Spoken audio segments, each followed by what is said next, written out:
సరైనటువంటి వైద్య సదుపాయాలు అందుబాటులో లేక చుట్టూ ఉన్నటువంటి పరిసరాల అపరిశుభ్రత కారణంగా అత్యధికంగా అనారోగ్యాలు పాలయ్యేటటువంటి వాళ్ళలో గిరిజనులు మత్స్యకారులు ఉంటారు. వాళ్ళకి సంబంధించినటువంటి అనారోగ్య సమస్యల పరిష్కారానికి ఒక అద్భుతమైనటువంటి పథకం ఆంధ్రప్రదేశ్లో అమలు కాబోతుంది. దీనికి Indian red cross society AP శాఖ అంటే దానికి హెడ్గా గవర్నర్ ఉంటారు. అలాగే రూరల్ ఎలక్ట్రిఫికేషన్ కార్పొరేషన్ ఆర్ఈసీ కలిసి ఒక ఒప్పందం చేసుకున్నాయి. పార్వతీపురం మన్యం మొత్తం కలిపి ఒకటే జిల్లా పేరు.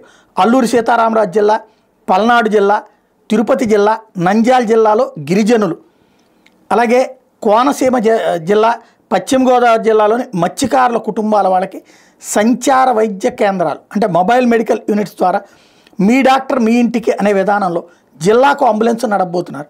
వీటి ద్వారా వైద్య బృందం ఇంటింటికి వెళ్ళి రోగ నిర్ధారణ పరీక్షలు చేసి ఉచితంగా మందులు ఇస్తుంది. మాతా శిశు మరణాలు తగ్గించేందుకు, దీర్ఘకాలిక జీవనశైలి వ్యాధులను గుర్తించి నివారించేందుకు ఈ పరీక్షలు తోడ్పడబోతున్నాయి.